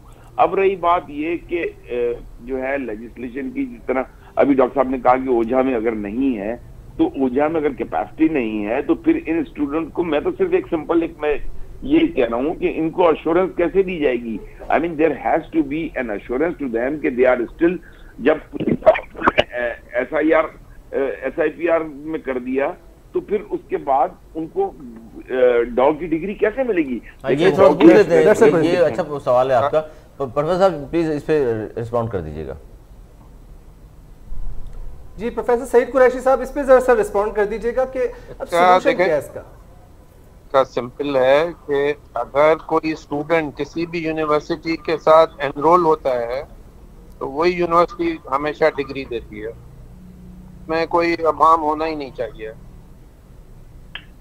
ठीक है सर, तो अब ये जो ज़बानी कलामी तो जाहिर है, जिस तरह वरा साहब फरमा रहे हैं कि जाहिर है प्रोफेसर साहब जो कह रहे हैं होगा तो शायद वैसे ही, क्योंकि लेकिन ज़बानी कलामी तमाम तर जो है ना बात हो रही है। इंस्टीट्यूशन का नाम बदल गया है ना सर, नाम बदलने से क्या डिग्री पर कोई असर पड़ सकता है? प्रोफेसर सईद कुरैशी साहब, बहुत असर पड़ सकता है डिग्री के ऊपर। देखिए, अगर आप SIRP की डिग्री दे रहे हैं जिसका कि अभी हमें यही नहीं पता कि वेदर HEC ने उसको रिकॉग्नाइज नहीं, रजिस्ट्रेशन नहीं हुई सर अभी तक। नहीं, वही डाउ की डिग्री मिलेगी। डाउ की डिग्री मिलेगी सर। तो जो नया कैंपस है, अली सरवर भी इसकी निशानदेही कर रहे हैं, वो ये कह रहे हैं कि HEC सब तक रजिस्ट्रेशन नहीं हुई। तो नहीं हुई सर, तो जब हुई नहीं तो फिर कैसे पॉसिबल है कि डिग्री जो है वेरीफाइड होगी? नहीं, डिग्री तो हम देंगे ना, डिग्री डाउ देगा ना। नए कैंपस नहीं हुआ लेकिन डिग्री डाउ देगा। ये सर यकीन दहानी अच्छी है। फिर एक नोटिफिकेशन इशू, नोटिफिकेशन होना चाहिए, ज़बानी बात जो है एश्योरेंस दे दें, खत्म हो जाता है ये किस्सा ही कि भाई अब जो नए स्टूडेंट आएंगे वो सिंध IPR के होंगे और जो पुराने स्टूडेंट हैं जो पहले एनरोल हुए थे और जिन्होंने पास आउट होना है वो जो है नोटिफिकेशन में दे देंगे, उनको जो डिग्री दी जाएगी वो बेस्ट सोल्यूशन है सर। सही कह रहे हैं आप, सही खत्म है। बिल्कुल अरशद वोरा साहब, ये क्या कहेंगे? और ये सईद कुरैशी साहब करवा सकते हैं। जी बिल्कुल, जी बिल्कुल। जी सर, सईद कुरैशी साहब फरमाइएगा। जाहिर है आप मोस्ट सीनियर सर एक प्रोफेसर हैं, आप बेहतर तौर पर तालीमी मामलात को समझते हैं और वाबस्ता रहें इन तमाम तर मामलात से, निसाब से। सर इस मसले का जो हल है ज़ाहिर एक पुरअमन तरीके से हल सर आप ही निकाल सकते हैं, जिस तरीके से अपने वालिदैन को भी आपने कहा कि निशानदेही करवाइए। तो इस हवाले से सर बैठकर मेरे ख्याल से इस मामले को हल कर लिया जाए ताकि स्टूडेंट्स को जो मुस्तकबिल है वो भी बचाया जा सके और जो वो एक नागानी कैफियत से गुजर रहे हैं इस वक्त ज़हनी, उस पर जो है वो ज़ाहिर अपनी तालीम की तरफ जो है वो मुतवज्जह हो सके। सर पहले ही कोरोना की वजह से जो है वो निज़ाम तालीम बड़ा मुतासिर हुआ है। जी तो इस हवाले से आप सर कुछ करेंगे, कुछ आप गुफ्तगू करेंगे सर, कुछ कहना चाहेंगे सर तो प्लीज। देखें, हम ओपन एंडेड तो नहीं दे सकते हैं कोई डॉक्यूमेंट, इतना हम कह देंगे कि ये जो है, जो हमारे साथ एनरोल्ड हैं बच्चे, उनको हम डाउ यूनिवर्सिटी एग्जामिन करेगी और डाउ उनको डिग्री देगी। नहीं सर, ये तो बहुत सी बात है, हमारे प्रोग्राम के जरिए बात अच्छी पहुंच रही है कि तो अरशद वोरा साहब ने जो कुछ कहा, प्रोफेसर साहब ये भी बात अच्छी है कि एक नोटिफिकेशन अगर जारी हो जाएगा तो मेरे ख्याल ज्यादा ऑफिशियली जो है वो स्टूडेंट्स भी जो है इस चीज को श्योर कर सकेंगे। उन स्टूडेंट्स का डॉ का पॉइंट बंद कर दिया गया है, ट्रांसपोर्ट नहीं, वो डॉ से लेते थे वो बंद वो कर गलत दिया है। डॉक्टर साहब। देखें, वो गलत है। वो हमने अपने स्टूडेंट्स ने जिन्होंने पेमेंट नहीं की है उनको हमने रोका हुआ है। उसी तरह से अगर ये भी पे करेंगे तो उनको भी है। अच्छा सर, ये अरशद वोरा साहब ने बड़ा बेहतरीन मुद्दा उठाया, इस पर जरा आपसे सवाल करना चाहूंगा। जाहिर बात है कराची के मुख्तलिफ इलाकों से होते हुए जो है स्टूडेंट्स वो जाहिर जामिया पहुंचते हैं अपनी, तो क्या ऐसे स्टूडेंट जाहिर अब अगर कैंपस अलग हो गया तो उसका कोई सेपरेट पॉइंट और ट्रांसपोर्टेशन का सिस्टम होगा या डाउ ही उसी को अकोमोडेट करेगा स्टूडेंट्स को? नहीं, इस वक्त तो देखें इस डायरेक्शन डिस्ट्रिक्ट साउथ में, क्योंकि डाउ मेडिकल कॉलेज और डाउ डेंटल कॉलेज मौजूद हैं, तो इस डायरेक्शन में आ रहे हैं बस के पॉइंट्स।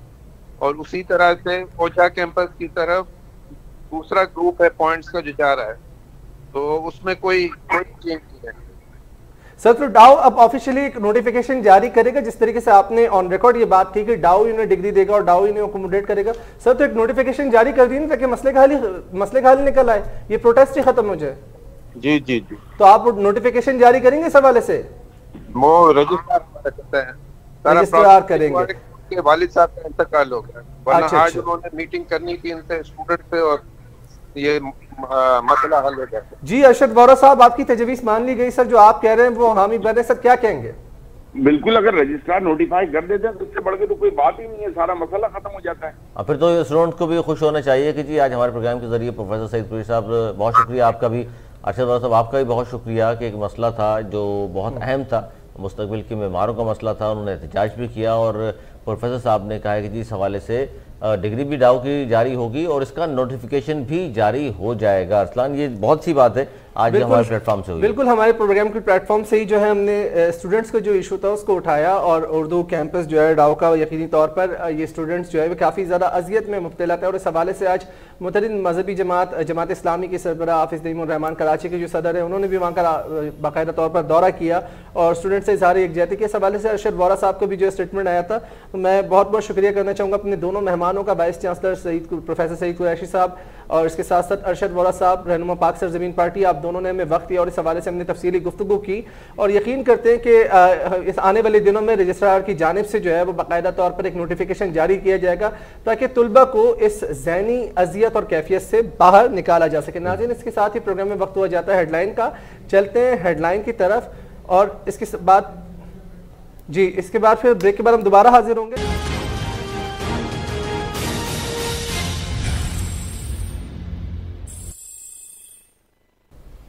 प्रोग्राम में एक बार फिर खुश आमदीद। हम बात करें जी कश्मीर के हवाले से, कश्मीर इलेक्शन या सिलेक्शन और वहाँ जिस तरह की बदजुबानी बदकलामी तमाम हदें वहाँ पार हो चुकी हैं, जिस तरह एक दूसरे के खिलाफ ज़बान इस्तेमाल की जा रही है, ज़बान दराजियाँ जिस तरह हो रही हैं, बिलखुसूस PTI की जानिब से अली अमीन गंडापुर साहब ने तो तमाम हदें क्रॉस कर दी, जिसके बाद हमने देखा कि कौमी असम्बली और सेनेट में भी इस पर बड़ी मजम्मत भी की गई और रब्बानी साहब ने भी इस पर बहुत कुछ कहा और तमाम पार्टीज़ ही कह रही हैं अगर कुछ तंबी कोई नहीं कर रहा तो वो इमरान खान साहब हैं PTI के, और जिनके बारे में कहा जाता है जी धरने के दौरान जिस तरह की उन्होंने ज़बान इस्तेमाल की, यही ज़बान इस्तेमाल कर रहे हैं उनके बाकी रहनुमा भी।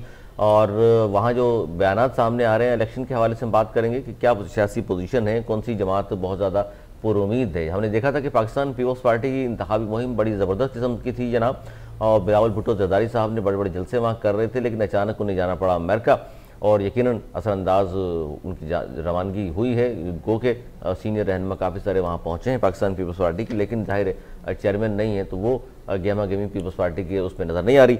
स्टूडियो में हमें ज्वाइन किया जी पाकिस्तान पीपल्स पार्टी के गुलाम मोहम्मद साहब, सीनियर रहनुमा हैं। खुश आमदीद आपको जनाब, आप तशरीफ़ लाए हैं यहाँ पर और आपसे आगाज़ करते हैं यहाँ से कि बिलावल भुट्टो जरदारी साहब जो गए हैं अमेरिका और ज़ाहिर इंतखाबी मुहिम पर इस पर तो असर पड़ा होगा, तो ऐसा क्या ज़रूरी काम था जिसकी वजह से इतनी पीक पे इंतखाबी मुहिम थी और छोड़कर अचानक जाना पड़ा उन्हें अमेरिका? जी बिस्मिल्लाहिर्रहमानिर्रहीम। पहले तो आपका शुक्रिया कि आपने मुझे मदऊ किया अपने प्रोग्राम में। दूसरी बात, जैसे आपने अपने इंट्रो में ही कहा कि वहाँ पे पीपल्स पार्टी की जो इंतखाबी मुहिम है वो बड़े ज़ोर व शोर से जारी है और चेयरमैन पीपल्स पार्टी बिलावल भुट्टो जरदारी साहब ने उसको इनिशिएट किया और उनको अपने किसी निजी कोई मीटिंग्स थी, उनके सिलसिले में अमेरिका वो गए हुए हैं, लेकिन हमारी उसी जो है वो जोश और उसी जज्बे से मुहिम इस वक्त भी जारी है। मोहतरमा अदी फरियाल टालपुर साहिबा वहाँ पे मौजूद हैं, हमारी पाकिस्तान की लेडीज़ विंग की प्रेसिडेंट हैं। बीबी आसफ़ा भुट्टो जरदारी, वो उन्होंने जो है वो वहाँ पे ज्वाइन किया है इस मुहिम को जी, और वो मेरे ख्याल कल उनका जो है वहाँ पे पहला जलसा है। तो इंशाल्लाह ताला मुहिम वैसी ही जा रही है और जज्बा भी वैसा ही है और वहाँ पे हमारी जो लोकल लीडरशिप है वो पहले से ही मुतहरिक है। चौधरी यासीन साहब हों या दूसरे हों, जितने भी लोग हैं वहाँ पे जो है वो एक्टिवली काम कर रहे हैं और हमें दूसरी पार्टीज़ की तरह जो है वो पंजाब से और दूसरे सूबों से जो है वो इंपोर्ट करके लोग ना ही लेके जाने पड़ रहे हैं वहाँ पे। जैसे आपने देख रहे हैं आपके एक गालम गलोच ब्रिगेड के जो सूबाई वफाकी वज़रा हैं वो भेजे जा रहे हैं पीटीआई की हुकूमत की तरफ से वहाँ पे। उनको जो है वो मेरे ख्याल में ठंड ज़्यादा है, शायद कश्मीर का मौसम बड़ा अच्छा है तो वो शहद का इस्तेमाल वहाँ पे ज़्यादा हो रहा है, तो उनको पता चल नहीं रहा कि वो क्या वहाँ पे बात कर रहे हैं। और इस इंतखाबी मुहिम में डॉक्टर साहब सईद गनी साहब भी हमें नज़र आए, वो भी कश्मीर गए हुए हैं और चैम्पियन माने जाते हैं जी पाकिस्तान पीपल्स पार्टी के हलकों में कि जिसकी इंतखाबी मुहिम सईद गनी साहब चलाते हैं वो जीत ही जाता है। हमने देखा कि जिस तरह MQM का हल्का एक ज़माने में हुआ करता था महमूदाबाद, वहाँ से वो जीते चनासरकोट से, फिर उन्होंने 249 पर जिस तरह इंतखाबी मुहिम चलाई और वहाँ से हमारे दोस्त भी हैं मंदुखेल साहब जीते वहाँ, कादिर मंदुखेल, और अब कश्मीर वो गए हैं जी जी। तो उन्हें इसलिए आपने भेजा है कि जी बड़े मुनज़्ज़म अंदाज से वो चलाते हैं मुहिम और तजर्बा है उनका। उनके वहाँ पे चाहने वाले हैं और वो वैसे ही गए हुए थे कश्मीर, तो उन्होंने शायद एक कॉर्नर मीटिंग वहाँ पे अटेंड की है और जिसमें यानी वो नज़र आए हैं। बाकी हमारे कोई यहाँ से कोई वज़रा या कोई भी जो है CM कोई भी नहीं गया और वहाँ की जो लोकल लीडरशिप है वो ज़्यादातर इन्वॉल्व है इस पूरी कैंपेन में। और हमारी जो मरकज़ी कैबिनेट है यूसुफ रज़ा गिलानी साहब हैं और जो फैसल करीम कुंडी साहब हैं वो वहाँ पे ज़्यादा मुतहरिक हैं। अच्छा डॉक्टर गुलाम मोहम्मद साहब फरमाइएगा, कहा जा रहा है कि हमेशा जो वफाक में हुकूमत होती है वही कश्मीर में, आज़ाद कश्मीर में हुकूमत बनाती है। इस मरतबा ऐसा खदशा जाहिर किया जा रहा है कि हो सकता है कि तारीख बदल जाए और एक नई तारीख रकम हो जाए। नून लीग भी ये दावा कर रही है और पीपल्स पार्टी की जानिब से भी ऐसा दावा किया जा रहा है। सर फरमाइएगा, क्या बाकी इस मरतबा ऐसा हो सकता है कि पीपल्स पार्टी वहाँ पर अपनी हुकूमत बना ले कश्मीर में या नून लीग बना ले? इस वक्त जो वहाँ पे ग्राउंड रियलिटी है और वहाँ पे जो आप लोगों से जो अगर आप वहाँ पे पूछेंगे तो पाकिस्तान पीपल्स पार्टी जो है वो सबसे ज़्यादा मकबूल तरीन जमात है। वजह क्या है डॉक्टर साहब, वजह भी बताइए साथ में। क्योंकि जो कश्मीर है, कश्मीर कॉज है, उस पर सबसे पहले जो है वो पीपल्स पार्टी ने आवाज उठाई और जब भी पीपल्स पार्टी वजह नहीं है, जब वजह नहीं हो सकती। वजह उसकी अगर यही वजह होती तो पिछली मरतबा नून लीग क्यों वहां दो ताई अक्सरियत दी जाती? मेरी बात सुने, जब भी पाकिस्तान पीपल्स पार्टी इख्तियार में आती है वो हमेशा कश्मीर के मफाद में बात करती है। आपने हमेशा देखा पीपल्स पार्टी के तो बनने का ही जो है वो कारण जो वजह थी, आर्टिकल 370 का नफाज हुआ, 35A का नफाज हुआ, तो सर तो पीपल्स पार्टी जो सबसे ज्यादा आवाज उठाई गई इन सारे जो है वो मोदी के जो हथकंडे थे उनके खिलाफ वो पीपल्स पार्टी की तरफ से उठाई गई। बता दीजिए, आपने कभी देखा कि गवर्नमेंट चुप रहे और अपोजिशन बात करे इंडिया के खिलाफ? तो पीपल्स पार्टी, कश्मीर के अवाम जानते हैं, कश्मीर के अवाम को पता है। लास्ट टाइम भी जब हुकूमत थी नून लीग की तो नून लीग ने एक बदतरीन धांधली की, उसके बावजूद भी हम सेकंड आए वहाँ पे और हमारी इस वक्त भी सेकंड मेजॉरिटी पार्टी थी कश्मीर में। और इंशाल्लाह ताला इस दफ़ा भी आप देख रहे हैं कि जो वफाकी वज़रा हैं उनकी आप लैंग्वेज से आपको पता चल गया होगा कि वो कितनी बौखलाहट का शिकार है। ठीक है आपकी बात। अच्छा थोड़ा सा ये बता दीजिए गुलाम मोहम्मद साहब के आपके जितने भी लीडरान हैं वो कश्मीर से उनका ताल्लुक है जिनका, वो भी और यहाँ से जा रहे हैं वो भी, वहाँ जाकर मुसलसल हम ये देख रहे हैं कि इमरान खान गुफ्तगू सिर्फ ये हो रही है। वहाँ जाकर ना मरीम नवाज ये बता रही है कि जनाब उनकी कारकर्दगी अब तक वहाँ नून लीग की हुकूमत से क्या रही है, ना बिलावल भुट्टो जरदारी साहब जाके वहाँ बताते हैं कि सिंध को हमने जनाब पेरिस बना दिया है। नहीं, फिर आपने वो जो है ना वो स्पीचेस सुनी नहीं है, उसमें आधा हिस्सा गवर्नमेंट की पॉलिसीज को तनकीद करने का होता है, आधा हिस्सा जो परफॉर्मेंस पाकिस्तान पीपल्स पार्टी ने जो लास्ट टेन्योर था, नून लीग से पहले पीपल्स पार्टी का टेन्योर था कश्मीर में, जो कश्मीर में हमने जो है वो यूनिवर्सिटीज़ दी, जो कश्मीर में हमने रोड्स बनाए, जो कश्मीर में हमने जो है वो इदारे बनाए, उस पे होता है।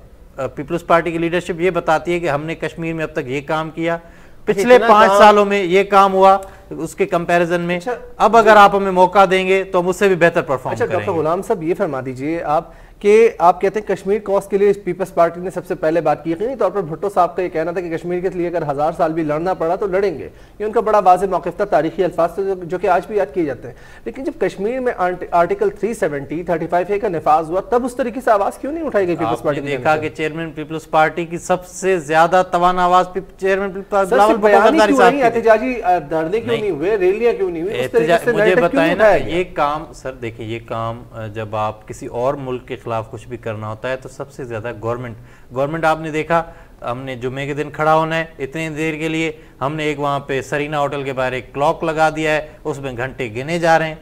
ये आपने जो है वो हम वहां पे कुलभूषण के लिए आपने देखा एक सड़क का नाम रख दिया, कुलभूषण आप देखिए ना, कुलभूषण के लिए हमने क्या किया, काउंसलर रसाइयाँ ये वो उसको फैसिलिटेट करवाया, हमने अपना जो मुकदमा है वहाँ पे यूएन में कुलभूषण वाला वो हमने खराब किया। हम हमारी तरफ से मुझे बताएं ना गवर्नमेंट ने कौन सा जो इकदाम लिया, ये इतने आर्टिकल्स और इतनी जो है वो तब्दीलियां की मोदी ने, हम गए यूएन में, हम इतने जो हमने तवाना आवाज उठाई यूएन में नहीं, तो हम तो अमेरिका में जब तो कौमी असेंबली में आपकी हमारे सदीकी नुमाइंदे आवाज क्यों नहीं उठाई? आप चेयरमैन बिलावल भुट्टो ज़रदारी की सारी स्पीचेस उठा लें असेंबली में, इस इंसिडेंट के बाद आपको जो मौसर आवाज है वो सबसे चेयरमैन बिलावल भुट्टो ज़रदारी साहब की मिलेगी। हमारे तो कहती है वज़ीर आज़म साहब कश्मीर के सफीर हैं, कश्मीर का मुकदमा उन्होंने हर फोरम पे लड़ा, इससे पहले माजी में किसी ने कश्मीर का मुकदमा इस तरीके से नहीं उठाया। हमारे जो सिलेक्टेड वज़ीर आज़म है वो तो देखें उसकी इतनी वो है कि वो जब पाकिस्तान से बाहर जाते हैं तो अपने दुश्मन मुल्क को ललकारना चाहिए, वो तो पाकिस्तान से बाहर जाके भी उनको नवाज शरीफ पे तनकीद और आसिफ ज़रदारी पे तनकीद करना याद आती है।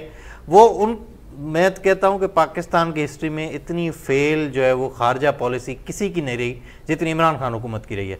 आप पासपोर्ट हमारा उठा लें, बदतरीन हालत में इस वक्त हमारा पासपोर्ट है, करेंसी उठा लें हमारी इस वक्त बदतरीन हालत में, हमारे जो है वो टर्म्स देख लें जो हमारे नेबरिंग कंट्रीज हैं उनके साथ इस वक्त हम सबसे ख़राब हालत में, हमने जो है वो अभी सीपेक था, सीपेक हमको तोड़ने की उस पर थे, हमने जो है वो एक सऊदिया के कहने पे मलेशिया नहीं गए, हमें पता नहीं किसका उनको वो है कि वो मोदी के खिलाफ बोलने से उनकी ज़बान वो करते। चले हम नवाज शरीफ पे तो हम इल्ज़ाम लगाते थे कि भाई उसके वहाँ पे जो क्या है जो है वो उसके बिजनेसेस हैं।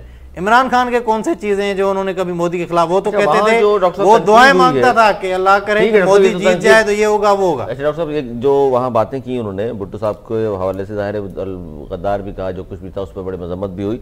उसने एक और बात की, उन्होंने एक और बात की, मुराद सईद साहब ने भी और अली अमीन गंडापुर ने भी, कि जी पूरा सिंध भूख से मर गया लेकिन भुट्टो जिंदा है। ये जो बार बार लोग कहते हैं जी रोटी कपड़ा मकान का आपका नारा भी है, मैनिफेस्टो में शामिल किया हुआ है आपने इसको, लेकिन रोटी कपड़ा मकान भुट्टो साहब का नारा था जिसको आज बिलावल भी आगे लेकर चल रहे हैं, उसी नारे को, इसका मतलब आज तक आप दे ही नहीं सके रोटी कपड़ा मकान। आप इस वक्त भी आप जो है वो फिगर्स उठा लें, नौकरियां सबसे ज़्यादा पीपल्स पार्टी की गवर्नमेंट देती है, लोगों को जो रोज़गार है वो सबसे ज़्यादा पीपल्स पार्टी देती है। अभी जिस प्रोग्राम पे इतना फ़ख्र करें, एहसास प्रोग्राम, ये आपने जो है वो ये रेप्लिका भी नहीं है, ये सिर्फ उनका जो क्या किया, नाम चेंज किया। जैसे उन्होंने जो है वो हाईवे का नाम कश्मीर हाईवे का नाम चेंज करके उन्होंने श्रीनगर हाईवे कर दिया, वैसे ही उन्होंने जो है वो सबके बेनजीर सपोर्ट प्रोग्राम का नाम चेंज करके जो है वो प्रोग्राम था, अच्छा प्रोग्राम। मुझे बताएं ये कब स्टार्ट हुआ, ये कब स्टार्ट हुआ है, किसने स्टार्ट किया? पीपल्स पार्टी ने स्टार्ट किया। पॉइंट स्कोरिंग तो ये है ना, आप लोगों ने भी जल्दबाजी, ये कहते हैं कि भाई सिंध, आपने भी जल्दबाजी में मजदूर कार्ड लेकर आ गए, मजदूर कार्ड कितने लोगों को दे दिया आपने, कहाँ बनता है, मजदूरों को पता तक नहीं है, कितने लोगों को दिया आपने, क्या मराद मिलेंगी आपको भी नहीं पता होगा इसका। आप मकान की बात कर रहे हैं, आप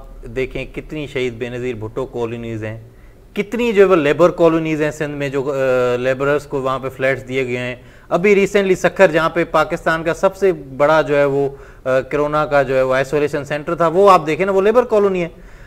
पीपल्स पार्टी ने रोटी भी दी है लोगों को, कपड़ा भी दिया है, मकान भी दिया है। आप मुझे अभी बताएं ना, ये कहते हैं कि भाई सिंध में लोग भूख से मर रहे हैं, आप मुझे बताएं कितने सिंध के लोग हैं जो लाहौर में जाके कमाते हैं, कितने लाहौर कश्मीर केपीके के लोग हैं जो सिंध के शहर आके कराची में कमाते हैं। हम इतने हम तबाह हैं। अगर बात सुने, हमारी डॉक्टर साहब बात तो सुन ले, ये जो आप बोल रहे हैं भुट्टो साहब की हुकूमत फर्स्ट टाइम आई 70s के इंतखाबात के बाद ही आई है ना, उससे पहले तो भुट्टो साहब की हुकूमत नहीं थी। नहीं, भुट्टो साहब ठीक है जी, अयूब साहब के साथ वजीर खारजा थे, उससे पहले बहुत सारी मिनिस्ट्रीज रही उनके पास, हुकूमत नहीं थी, पीपल्स पार्टी बनी नहीं थी, 67 में बनी है।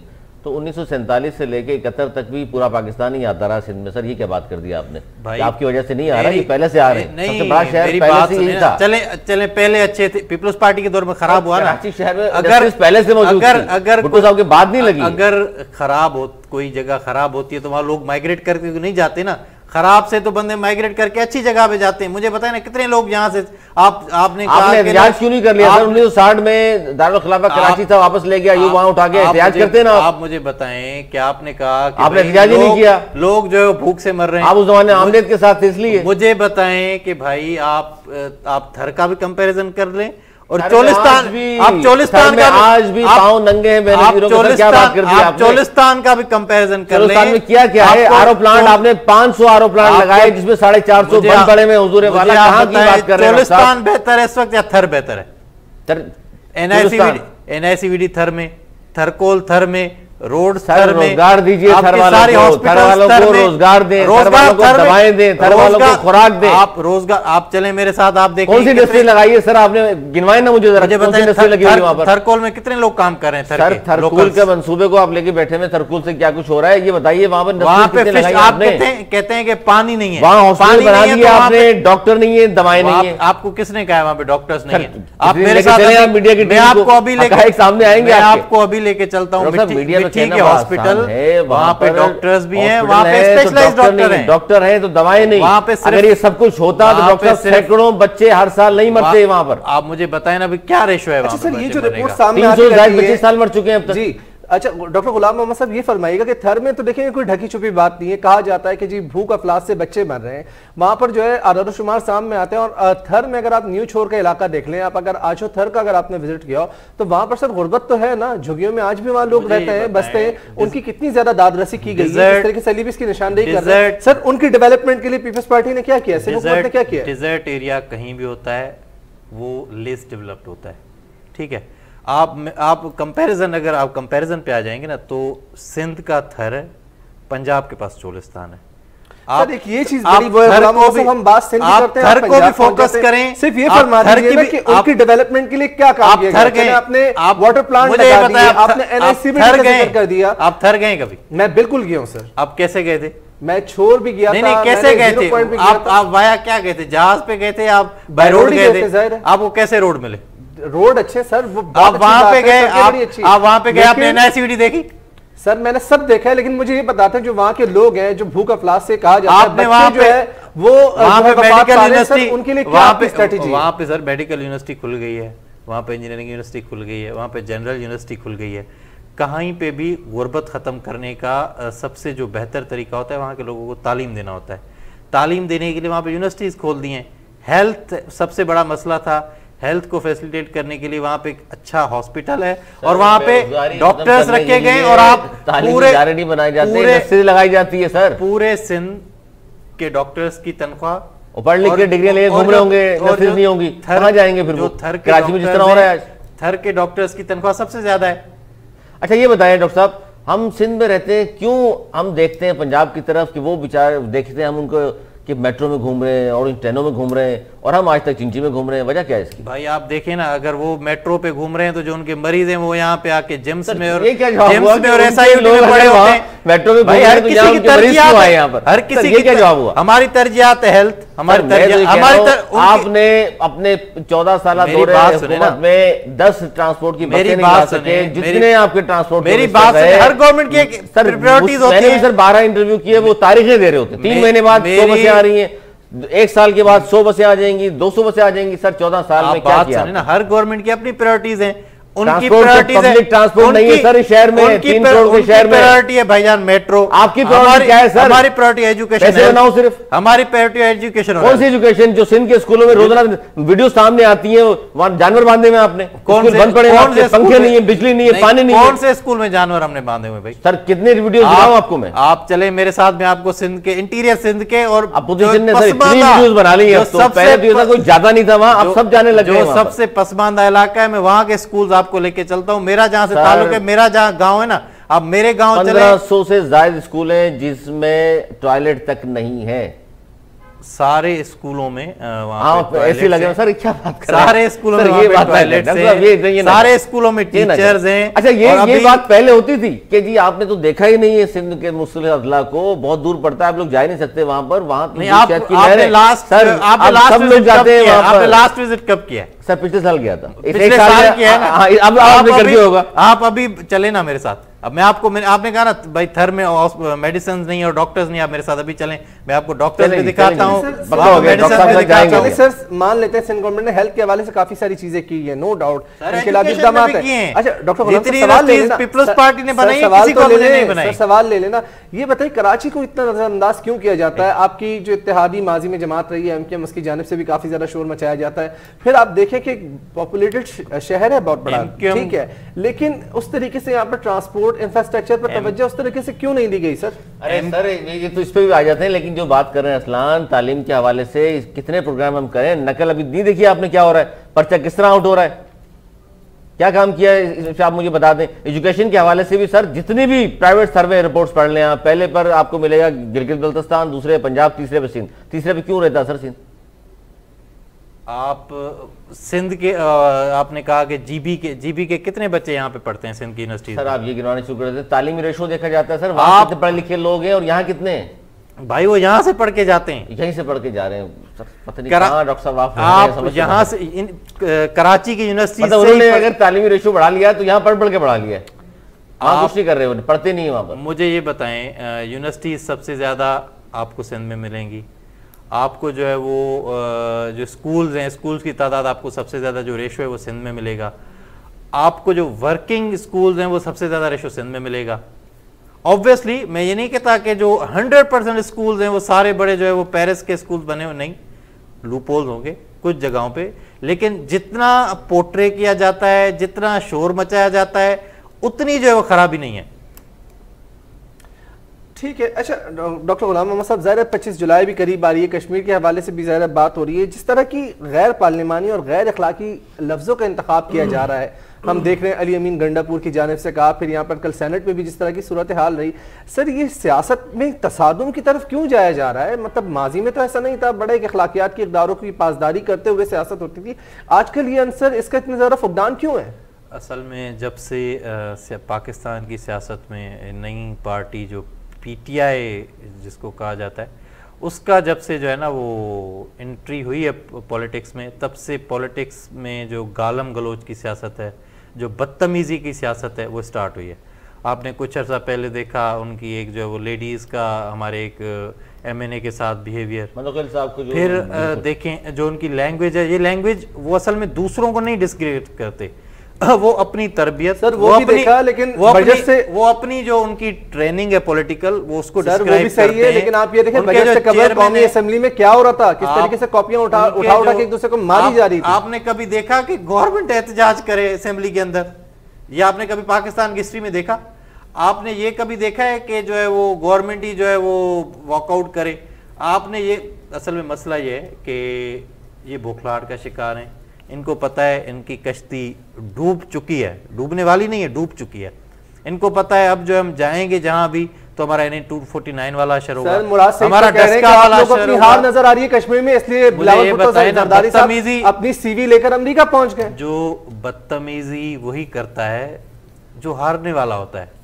आप मुझे बताएं ना, जो आपने गंडापुर साहब की वीडियोस GB में भी देखी थी, अभी कश्मीर में भी देखी हैं, ब्राइब कौन करने की कोशिश करता है?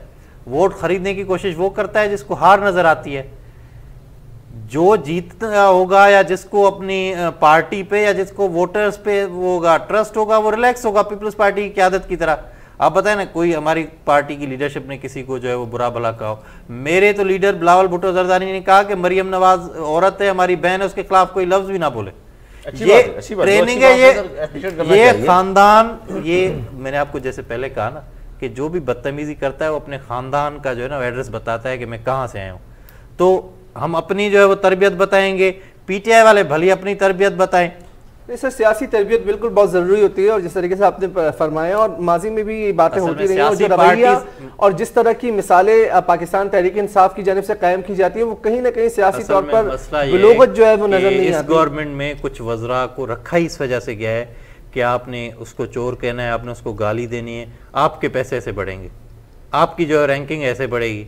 तो अब उन बेचारों का काम ही यही है, उनको जो है वो लोगों को गालियां भी देनी है, उनको लोगों को चोर चोर भी कहना है। मुल्क की मफाद के लिए पाकिस्तान तहरीक इंसाफ और पीपल्स पार्टी के दरमियान बाहमी ताल्लुकात और कुछ मुमकिन है मुज़ाकरात हो सकते हैं, ताकि जो बाकी की जो 2 साल है इसमें कम से कम कुछ बेहतरी हो सके, क्योंकि मईशत जो है वो डूबती जा रही है। वो कहते हैं तरसलाते नजर आ रही है, अशियाए खुर्दनोश की कीमतों में इजाफा हो रहा है, आप कहते हैं वफाक कर। आज भी देखें पेट्रोल की कीमतों में उगरा ने कल 11 रुपए 50 पैसे इजाफे की समरी भिजवाई थी, आज इसमें 5 रुपए के लगभग इजाफा कर दिया गया। उससे करेंगे या बात उससे होती है जिसके पास कोई इख्तियार हो। इन बेचारों के पास अपना जो पियोन रखने का कोई इख्तियार नहीं है। ये खुद सारी हुकूमत व्हाट्सएप पे चल रही है, इनको सुबह को व्हाट्सएप पे कॉल आती है, इनको सारे दिन की जो है वो ब्रीफ किया जाता है कि आज सारे दिन में बेटा आपने ये करना है, फिर रात को ये फोन पे रिपेयर देते हैं कि भाई पापा हमने ये कर दिया। तो इनसे कौन बात, ये इनका जो है ना वो ये डूब चुके हैं। अभी आपने कुछ दिनों पहले प्रेसिडेंट आसिफ अली जरदारी साहब का बयान सुना होगा कि आपको गवर्नमेंट नजर कहाँ आ रही है जिससे बात की जाए, गवर्नमेंट तो है ही नहीं, ये तो एक तमाशा चल रहा है और ये तमाशे का एंड आने वाला है। ये आप इनकी जो गालियां और इनकी जो बुखलाहट देख रहे हैं ना, वो इस वजह से ही देख रहे हैं, इनको पता चल गया कि हमारा जो है वो आशर क्या होने वाला है आखिर में। सर तो आइंदा इंतखाबात में क्या होगा, पीपल्स पार्टी बरसर इख्तियार आएगी इंशाअल्लाह ताला, अगर फ्री एंड फेयर इलेक्शन हुए और पाकिस्तानी अवाम के वोट पे डाका ना डाला गया, जैसे इस्तीफा डाला गया था, तो obviously sir free and fair तो जाहिर बात है वो जीतेंगे, आप कहेंगे उन्होंने धांधली की है, आप जीतेंगे वो कहेंगे इन्होंने धांधली की है। इस्लाहात के लिए आप तैयार नहीं है, वो इलेक्ट्रॉनिक सर सवाल ले लेना, वो कहते हैं जी इलेक्ट्रॉनिक वोटिंग मशीन की जो है उसका इस्तेमाल नागुज़ीर हो गया, उससे शफाफियत आएगी। कल भी वज़ीर आज़म साहब का बयान था कि इलेक्शन के निज़ाम को ऐसे शफाफ बनाएंगे अगर अपोजिशन हार भी जाए तो बाकायदा तौर पर नताइज को तस्लीम कर ले। सर ये तो मैं मानने को तैयार ही नहीं है। मुझे ये बताएं कि कोई भी अगर किसी 2 फरीकों के दरमियान कोई भी मुआहदा होता है तो वो म्यूचुअल इंटरेस्ट पे या जो है वो म्यूचुअल उस पे होता है। मैं अगर आपको कहूँ कि भाई मैं ये चीज़ कर रहा हूँ और आपने इस पे किसी भी तरीके से हाँ करनी है, तो आप नहीं करेंगे, आप कहेंगे ये तो आप मुझे डिक्टेट कर रहे हैं। तो इमरान खान और उनकी जो गवर्नमेंट है वो सिर्फ जो डिक्टेट कर रहे हैं कि भाई हमने ये चीज़ कर दी है, अब आप पहले इलेक्ट्रॉनिक मशीन्स को लाते, आप पहले उस पर डिबेट करवाते, क्योंकि असल मसला ये है कि ये ना पार्लिमानी लोग हैं ना इनको पार्लियामेंट की कोई फिक्र है। सर इलेक्शन कमीशन भी इसका मुखालिफ है, बाकायदा तौर पर उनकी जानिब से भी जो है वो इस हवाले से इलेक्ट्रॉनिक वोटिंग मशीन के इस्तेमाल को मुस्तरद किया जा रहा है। फिर कहीं आलमी ममालिक में भी, तरक्की याफ्ता ममालिक में भी उसका इस्तेमाल जो है उसको अब ज़ाहिर मुस्तरद किया जा चुका है। लेकिन जब वो आपको कहते हैं कि जी आए बैठ के इस पर इस्लाहात ले आए, अपनी तजवीज़ पेश करें, सर उसके लिए भी आप लोग तैयार नहीं होते। मेरी बात सुने, इलेक्शन का एक बड़ा सादा और बड़ा शफाफ जो है वो सिस्टम होता है। सारे एजेंट्स अंदर बैठते हैं, एक फॉर्म आखिर में मिलता है जिसपे सब जो वोट निकलते हैं उस पर साइन करते हैं, ठीक है। आप जो पाकिस्तान में आपको पता है सबसे ज़्यादा जो रिगिंग है वो इलेक्शन डे पे नहीं होती, जो प्री पोल रिगिंग है वो सबसे ज़्यादा होती है। जो लोगों को कॉल्स आती हैं, जो लोगों को थ्रेड्स आते हैं, जो लोगों पे जो है वो बम चलाए जाते हैं, लोगों पे गोलियां चलाई जाती हैं, तो लानी होंगी ना, वरना ये सिलसिला तो इसी तरीके से चलता रहेगा। 100 साल हो जाए इस मुल्क को कायम रहे, आप भी धांधली के इल्जामात लगाते रहे, वो भी लगाते रहेंगे। मसला ये है कि जब तक लोग पपेट्स बनना ना छोड़ेंगे और जब तक जो है वो रियासत अपनी जिम्मेदारी नहीं निभाएगी तब तक ये जो तमाशा है ना, ये जो तमाशा है ये तमाशा कभी बंद नहीं हो सकता। चलें ठीक है, जो तो इल्जामात है ना सियासी एक दूसरे के ऊपर, जाहिर आप भी कहेंगे जी इनकी नहीं चलती और ये कहीं से हिदायत लेते हैं, आपकी गवर्नमेंट आती है तो वो ये कहते हैं। अब असल मसला तो ये है कि हम पूरा पाकिस्तान जो है जो इस वक्त मुश्किलात का शिकार है, उसके लिए अगर वो हाथ बढ़ाते हैं अपोजिशन की जानिब तो उस पर क्या रवैया होगा आपका? अगर कहते हैं जी आपस में बैठकर इन तमाम मसाइल का हल पार्लियामेंट अगर वो किसी जो है वो चार्टर की या किसी भी जो है वो मुआहदे की बात करेंगे तो ऑब्वियसली उसको पीपल्स पार्टी अपनी सीसी या पीपल्स पार्टी की उसमें रखा जाएगा। एक कोई कमेटी अगर वो कहेंगे, हमने पहले भी उनकी कमेटीज़ में उनके साथ बैठे हैं, जाहिर सी बात है जिस पे पाकिस्तान के अवाम का मफाद होगा, जिस पे जो है वो जमहूरियत का मफाद होगा, हम उनके साथ बैठ जाएंगे। लेकिन अगर वो कहेंगे कि हमने डिक्टेट करना है, हमने जो है वो जो हम बस चीज़ अपने माइंड में सोच कर आए या जो हमें हमारे जो है वो बड़ों ने बता दिए वो हमने बस आपसे साइन करवाना, जैसे नहीं होगा। साहब के बयान आने के बाद तजवीज़ के जो उन्होंने on the floor of house का आपसे किसी हुकूमती सतह पर किसी ने राब्ता किया और वफाक के नुमाइंदे ने पीपल्स पार्टी से, सिंध हुकूमत से इस हवाले से कि अपनी तजवीज़ पेश की जाए, ये सिर्फ फ्लोर के on the floor of house तक बयान था? मुझे ये बताएं कि एक जो है इलेक्ट्रल रिफॉर्म्स पे कमेटी बनी हुई है पार्लियामेंट की, मुझे बताएं इन्होंने कितने इजलास उसके बुलाए, इन्होंने कितनी दफ़ा सीरियसनेस दिखाई है, इन्होंने कितनी दफ़ा जो है दूसरी मुझे बताएं कोई भी गवर्नमेंट होती है, सब ऑब्वियसली एक अपोजिशन होती है, एक गवर्नमेंट होती है, डिफरेंट पॉलिटिकल, मुझे बताएं एक एपीसी बताएं, कौमी कॉज किसी पे भी मुझे आज तक एक एपीसी बताएं। सर जब उन्होंने दावत दी है तो आप लोग को भी तो लचक दिखानी चाहिए ना सर। किसने दावत दी? आप अभी देखें in camera sir on the floor of house उन्होंने कहा कि इस्लाहात के लिए अगर कोई कैटेगरी से वो लेकर आ जाए। आप कह रहे हैं कोई सीरियस पार्टी की गवर्नमेंट में ऑल पार्टीज कॉन्फ्रेंस होती थी, नवाज लीग की गवर्नमेंट ऑल पार्टीज कॉन्फ्रेंस होती थी, कौमी मुफाद पे सारी पार्टीज बैठती थी, एपीसी भी होती थी, लेकिन जलसे जुलूसों में रगड़ने वाली बातें भी ऑन रिकॉर्ड है। शहबाज शरीफ साहब ये कहते थे पैसे हमारे हवाले कर दो, हम रगड़ेंगे। सर ये सारी बातें ऑन रिकॉर्ड है सर, इसको भी ना भूलें। इन कैमरा एक इजलास हुआ, वजीर आजम उसमें नहीं आए, अपोजिशन के साथ बैठे। अब मुझे बताए ना वहां आए आपके वजीर आजम? नहीं आए। अच्छा सर बिलावल साहब दोबारा मैं एक बात बताऊं आपको, जिसकी जो है वो गर्दन में सरिया होता है ना, उसकी गर्दन टूटती भी सबसे पहले। डॉक्टर साहब ये बताइए, बिलावल भुट्टो जरदारी साहब अचानक जो मुहिम छोड़कर गए थे कश्मीर के हवाले से, तो क्या दोबारा ईद से पहले ज्वाइन करेंगे? इंशाल्लाह ईद से पहले चेयरमैन साहब वापस आ जाएंगे पाकिस्तान, और ईद के बाद जैसे पहले कैंपेन चल रही थी आपको उससे भी इंशाल्लाह जोर शोर से कैंपेन। ईद के बाद तो टाइम कम होगा ना, क्योंकि अगर 21 को ईद होती है तो 24 तक ईद चली जाएगी, 25 को इंतखाबात हैं, तो इससे नुकसान यकीनन पहुंचा आपकी मुहिम को। अचानक पार्टी गए हैं या किसी ने भेजा है? बिलावल साहब ने जितने जो जलसे थे इम्पोर्टेंट वो सारे कर लिए। अब अदी फरियाल टालपुर साहिबा और बीबी आसफा भुट्टो जरदारी इस वक्त उन पूरी कैंपेन को मॉनिटर कर रही हैं। चेयरमैन साहब भी डेली बेसिस पे पूरी जो है रिपोर्ट चेयरमैन साहब को दी जाती है, और पीपल्स पार्टी शुक्र अल्हम्दुलिल्लाह अपने अच्छे जो है वो तरीके से कैंपेन चला रही है, और इंशाल्लाह 25 तारीख को आपको अच्छा रिजल्ट देगी पीपल्स पार्टी। अच्छा, इसमें कोई इस तरह के कुछ खुशखबरी सुना रहे हैं आवाम को जो परेशान हाल है, रोजाना एहतजाज भी कर रहे हैं कराची में बहुत सारे लोग? सिंध गवर्नमेंट की बात कर रहा हूँ जहाँ 14 साल हो गए हैं आपको, कल भी बड़ी जनाब अब देखा हमने MQM पाकिस्तान की जानिब से प्रेस कॉन्फ्रेंस भी की गई थी, गवर्नर राज का मुतालबा जहाँ वफाक की जानिब से आया वहीं MQM की जानिब से भी आया। MQM एक मरा हुआ जो है ना वो घोड़ा है, अब वो मरे हुए घोड़े में जो है ना वो सांसें डालने की कोशिश कर रहे हैं अपनी सियासत में। उनको MQM की सियासत को कराची के हम रद्द कर चुके हैं, 18 सीटों से वो 4 सीटों पे आके पहुँचे हैं कराची के अंदर, और उनको अभी ये है कि ये जो दूसरी इलेक्शन अभी होगी इंशाल्लाह नेक्स्ट, उसमें उनको पता है 4 सीटें भी हमें नहीं मिलनी। तो अब वही वो तअस्सुब की सियासत, वही लसानियत की सियासत, वही वो मुझे बताएं MQM वालों से पूछे ना आपके पास वजारतें हैं, आपने कितने काम लिए हैं वफाक से कराची के लिए? कराची पैकेज का एक ऐलान हुआ था, शायद आप सबको पता होगा। मुझे बताएं कराची पैकेज में कौन सा एक बड़ा मंसूबा कराची में सब शुरू हुआ?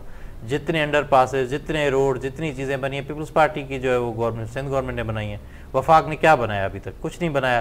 ये कहते हैं हमने जो है ये ग्रीन लाइन एक जो बन रही है वहाँ पे, वो भी जो है वो नवाज शरीफ के दौर में शुरू हुई थी। ये जिन्होंने अपनी जो है वो एक दूसरे को चोर डाकू और पता नहीं कातिल और ये कहते थे, ये जब इकट्ठे आपस में बैठे हैं अब नफीस लोग बन गए हैं। नफीस लोगों ने कितनी वो काम किया है कराची के लिए, क्या वफाक से लिया है? अपना पीपल्स पार्टी की 4 सीटें हैं यहाँ से, PTI की जो है वो 14 सीटें। मुझे बताएं PTI वालों ने कौन से जो है बड़े प्रोजेक्ट लाए? आप PTI वालों से ऑफ द कैमरा पूछे ना जो MNAs MPs है, वो सर पीटते हैं कि कुछ नहीं मिलता। बिल्कुल सर, लेकिन सिंध में जाहिर है पीपल्स पार्टी की हुकूमत है, पीपल्स पार्टी भी 14 साल में कितने बड़े बड़े प्रोजेक्ट लेकर आई, इस पर भी सर सवाल होते हैं, आपकी क्रेडिबिलिटी पे भी सवालात उठते हैं। लेकिन आप कहते हैं जी वफाक से फंड नहीं मिल रहे, NFC आ जाता है, फिर वहां से 18वीं तरमीम आ जाती है, और फिर दोनों जानिब से गवर्नर राज का जो है राग अलापा जाता है, जो कि कल भी ये सिचुएशन हुई थी। बहरहाल आपको बहुत बहुत शुक्रिया। डॉक्टर गुलाम मोहम्मद खान मोहम्मद साहब हमारे साथ मौजूद थे। सर कुछ भी कहना चाहिए? 30 सेकंड है, अब कैसे चीजें बेहतर होंगी, इस्लाहात आएंगी? ये जो गवर्नर राज है, दूसरी चीज़ें, ये एक ख्वाब है जो MQM देख सकती है। किसी के बाप में भी हिम्मत नहीं है कि जमहूरी हुकूमत को इसे ख़त्म करें, और इनको अपनी जो है वो सियासत ज़िंदा करनी है। लेकिन ये डाउनफॉल की तरफ चले गए, जो पाकिस्तान का और सिंध का जो दुश्मन होगा ना वो इंशाल्लाह ताला निस्तो नाबूद ही हो जाएगा। जैसे MQM वाले पाकिस्तान तोड़ने के पीछे थे, फिर सिंध तोड़ने की बातें करते हैं, तो पाकिस्तान का और सिंध का जो भी दुश्मन होगा वो ऐसे ही टूट जाएगा। बहुत बहुत शुक्रिया doctor Ghulam Mohammad deputy secretary information doctor forum, आप हमारे साथ मौजूद थे, पीपल्स पार्टी के सीनियर रहनुमा।